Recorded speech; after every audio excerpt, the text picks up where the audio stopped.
y a deux aspects dans le mystère de la rédemption, mystère que nous sommes en train d'étudier. Le premier aspect, on l'avait annoncé et on l'a étudié jusqu'à présent, c'est l'aspect historique, qui consiste à regarder les faits les uns après les autres, à voir comment s'est déroulé ce mystère de la rédemption dans l'histoire du genre humain et dans la vie de notre Seigneur Jésus-Christ. Le deuxième aspect du mystère de la rédemption est un aspect théologique, c'est-à-dire qu'il consiste à expliquer en quoi consiste ce mystère de la rédemption et en même temps tout ce qu'il contient de vérité et de richesse. C'est ce qu'il nous reste à voir maintenant. Le mot rédemption vient du latin reemptum, ou redimere, c'est le verbe, qui signifie racheter. Autrement dit, acheter de nouveau. Acheter, qu'est-ce que cela veut dire? Cela signifie prendre en sa possession. Racheter, qu'est-ce que cela signifie? C'est reprendre en sa possession. Le mystère de la rédemption, c'est donc ce mystère par lequel notre Seigneur va racheter, c'est-à-dire reprendre en sa possession ce qui n'était plus en sa possession, c'est-à-dire le genre humain, les âmes des hommes, les hommes eux-mêmes. Par le péché, en effet, les hommes s'étant corrompus, ont quitté l'appartenance qu'ils avaient à Dieu par la grâce.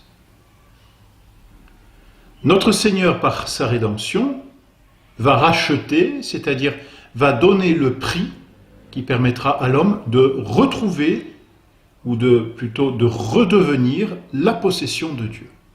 C'est ce mystère précisément que nous étudions. Le mystère de la rédemption se définit ainsi comme le mystère de Jésus-Christ mort sur la croix pour le salut de tous les hommes. Jésus-Christ mort sur la croix pour le salut de tous les hommes. Il y a donc cet aspect matériel ou même formel, c'est notre Seigneur qui meurt sur la croix, et un but, ce sont les âmes qui sont rachetées par notre Seigneur. Dans ce mystère, il faut considérer deux choses. Tout d'abord, que Dieu lui-même se fait victime pour nous, et c'est merveilleux. Dieu décide de s'incarner, nous l'avons vu dans le mystère de l'incarnation. Dieu prend une nature humaine sans perdre sa nature divine. La personne du Fils assume donc cette nature humaine, et le Fils, c'est-à-dire notre Seigneur Jésus-Christ, est à la fois Dieu et homme. Il vient parmi les hommes, il vit avec les hommes, il converse avec les hommes, mais en plus, il décide de mourir sur la croix, de s'abaisser, de s'humilier totalement, saint Paul dit même de s'anéantir, pour se faire victime à la place des hommes. Et en se faisant victime à la place des hommes, d'abord, il nous manifeste l'amour qu'il nous porte, et c'est quelque chose de merveilleux que de voir combien Dieu a voulu se rendre présent physiquement au milieu de nous, s'abaisser publiquement, s'anéantir aux yeux de tous les hommes, en mourant sur la croix, tout le monde le voit. Donc Dieu nous prouve par là qu'il nous aime. En plus de ce mystère d'amour, il y a aussi un mystère de justice. Parce que il offre sur la croix à Dieu le Père une réparation pour nos péchés, mais une réparation telle qu'elle est égale à l'offense qui avait été faite à Dieu. Et c'est là aussi que réside le mystère de la rédemption. L'offrande de notre Seigneur sur la croix est une offrande infinie en raison de la personne qui offre ce sacrifice. Or, cette personne, c'est la deuxième personne de la Sainte Trinité, c'est Dieu. Donc tous les actes de cette personne ont une certaine infinitude. Ainsi, le sacrifice que notre Seigneur offre sur la croix a une valeur infinie. Et cette valeur infinie suffit donc à compenser l'offense qui avait quelque chose d'infini, l'offense donc du péché.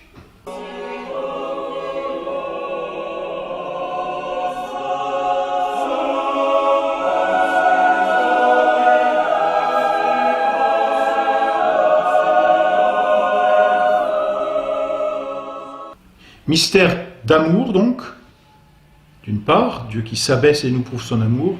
Mystère de justice, d'autre part, puisque sur la croix, notre Seigneur rend à Dieu le Père la satisfaction nécessaire au péché. Par ce mystère donc de la rédemption, notre Seigneur obtient de nous racheter. L'homme qui était devenu esclave par le péché, l'homme qui était devenu débiteur de Dieu par le péché, l'homme qui était finalement devenu la propriété de Satan par le péché, l'homme donc qui avait quitté son Dieu pour se faire le serviteur du mauvais ange, l'homme est désormais racheté par le sacrifice de notre Seigneur Jésus-Christ. Et saint Paul dit dans la première épître à Timothée, « Il s'est livré lui-même pour la rédemption de tous. » C'est-à-dire qu'il a voulu nous délivrer par la croix, par son sacrifice. Il nous a délivrés de l'esclavage, du péché, de l'esclavage de Satan, et en nous délivrant de cet esclavage, il nous rend à nouveau fils de Dieu, c'est-à-dire qu'il nous rachète et nous remet en la possession de Dieu. C'est le mystère de la rédemption. Et ce qu'il faut en plus considérer dans ce mystère, c'est que qui dit rédemption ou rachat, dit prix. Quel est le prix par lequel notre Seigneur a voulu nous acheter? Quelle est la rançon qu'il a voulu livrer sur la croix pour nous reprendre en sa possession? C'est son sang. Le sang qu'il a versé sur la croix, tout au long de sa passion. Et ce sang est précieux, d'abord au sens étymologique. Précieux vient du latin, pretium, qui signifie qu'il y a un prix. Et on sait bien que quand on dit d'une chose qu'elle est précieuse, c'est qu'elle a un grand prix, c'est qu'elle vaut de l'or, n'est-ce pas? Ce sang est précieux, justement, parce qu'il est le prix de notre rédemption, parce qu'il est le prix de notre rachat. Ce sang est précieux et peut être le prix de notre rédemption parce que c'est le sang d'un Dieu. Parce que c'est le sang de notre Seigneur Jésus-Christ, bien sûr le sang qui appartient à la nature humaine de notre Seigneur Jésus-Christ, mais qui est aussi le sang de cette personne qui a assumé la nature humaine, c'est-à-dire le sang de notre Seigneur ou le sang de la deuxième personne de la Sainte Trinité. Et ça, c'est le mystère de la rédemption. Ça, c'est le mystère de Dieu qui aime tant les hommes, comme il le dit notre Seigneur lui-même, qu'il décide de donner sa vie pour ceux qu'il aime.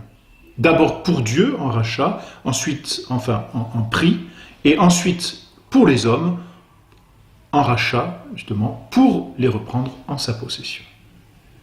Voilà donc ce beau mystère de la rédemption que nous confessons dans le 4e article de notre credo, a été crucifié et mort.